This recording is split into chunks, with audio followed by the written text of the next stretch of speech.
We will call to order the Public Safety Coordinating Council meeting agenda for February 2022. My name is Eric Geyer. I'm the Director of Community Justice, and I am the chair of this group.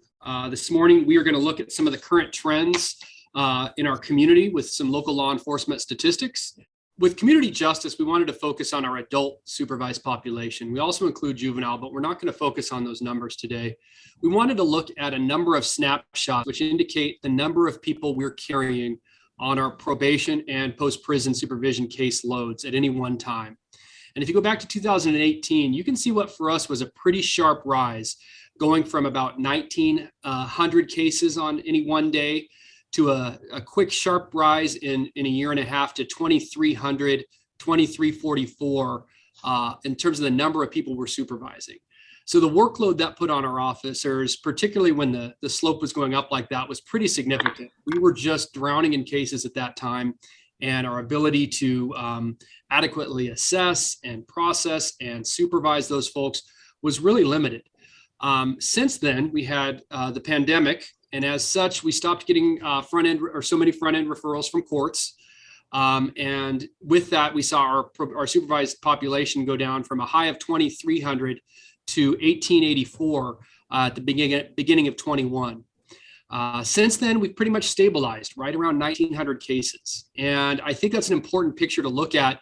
We still have a lot of unknowns. There's a backlog of cases in our county that could result in more people coming in. Even though Measure 110 has significantly limited the number of drug cases we have coming in, the fact, if you go back, and we don't need to, Sheriff, but when you showed your drug case chart for Jackson County, it's still 200 cases in 2021, which I'm guessing, and I have nothing to base this on other than history, led the state in the number of drug cases that we saw. So we still have folks who are meeting that substantial quantity threshold that gets them system involved. So Jackson County still tends to be an outlier, and we very much are punching outside of our weight. So that's the sheriff's term, and it really seems to stick for what we're doing. And if you go to the next slide, Sheriff, and I know each of these graphs look similar, but what it represents is the way that our population in Jackson County breaks down. So if you look at all of those, 1,900 cases, or at one point 2,300 cases, we'd break them down by percentage of high risk, medium risk, and low risk. And the blue portion represents high risk clients. Now, when you hear high risk in community corrections, it refers to the likelihood that somebody will recidivate. They base it on an algorithm. It's very similar to your insurance company. They take a look at your past and try and predict the likelihood that you will recidivate.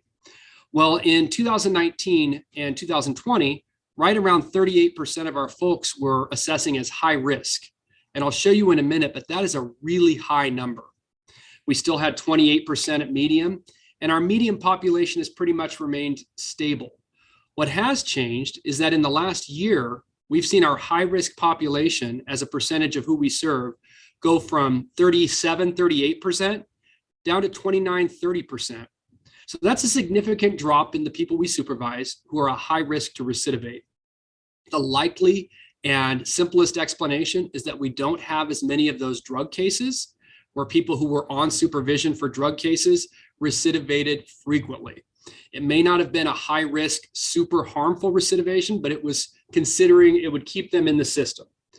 So we've seen that population drop off, which on a business level for what we do means that our officers can focus more on the people that we do have. 39% high risk is not very sustainable in terms of the number of contacts that are required for those folks, the number of interventions that are required. So now we're at a more manageable population.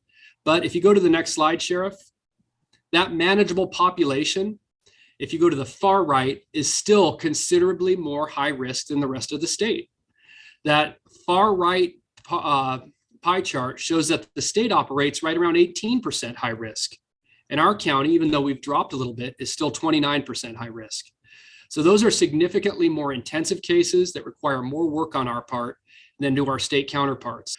But if you go to the last slide, Sheriff, just so we have some positive information to report, Jackson County is the green line on that graph, and the state is the blue line. And these are simply the number of cases that we close each year that are considered a positive case closure. You go back to 2017, only 56% of our cases that we closed were closed as positive.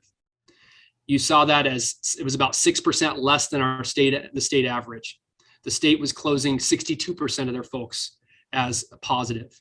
Gradually, we've been able to, well, initially, we really changed our philosophy and asked a different tack from our officers. We started focusing on client support and success, and we saw that raise significantly. And we've been able to maintain a success rate higher than our state partners over the last 5 years. And in the last 2 years, we've been really close to 80% of the cases that we close coming through as positive. And the main reason, again, and the credit goes to our officers, adapting strategies of engagement and support where necessary. The sheriff kind of said we were that, you didn't say strong safety, but I think you meant strong safety from a football perspective.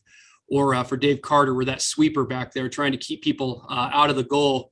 That is our role. That's what we're trying to do. And when we can be successful and fulfill our role, it means less work, hopefully, for Josh, less work for the prisons, and more successful outcomes for our law enforcement and for Beth's team when they give people probations or when we're asked to provide supervision. So we're proud of that last number. It's something we're going to try and continue on.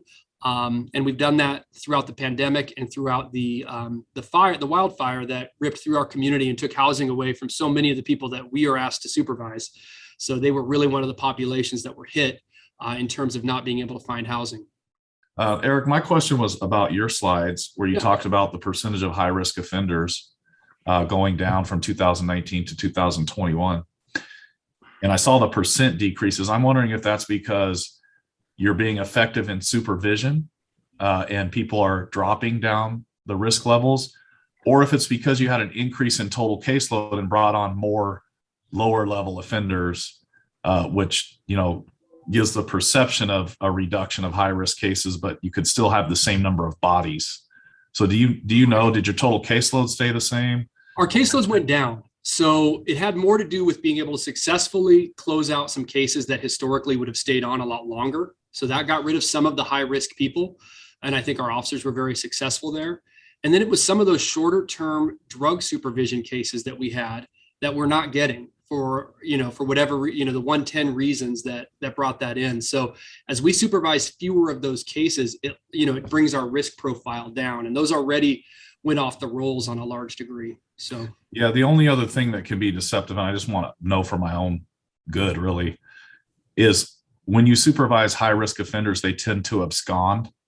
And when you close them to abscond, they're no longer part of the percentage you're reporting as being on high risk supervision.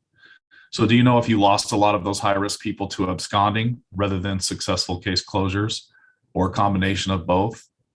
Yes, there's some of those where that is exactly what has happened and also some of that is the fact that if somebody's, and I should let our new deputy director, Tira Hubbard, to put her on the spot, but there's a dynamic that occurs where we've got probation violations, and if a person doesn't show up, they just maintain in that abscond cycle for a long time. So again, we look at our court capacity impacting probation. We look at the success of our cases, decreasing our risk level. But Tira, is that accurate as I phrase that? That's correct. And they only get closed out to abscond once the warrant is active. And so a lot of our probation violations that are in the failure to appear cycle don't actually ever get really closed out to that abscond. So we're still showing those numbers. Once you request a warrant, you typically override them to limit it because you've requested a warrant. What I was wondering is if you drop from 20% high risk to 15% high risk and 5% of them went to abscond, we really haven't lost them off supervision. They're still on our caseloads. They're just not showing in the numbers you're reporting. Right. And I can dig deeper. I don't think that is the truth for the 10% drop. I don't know that that's it, but it's probably something we need to dig deeper on that for sure.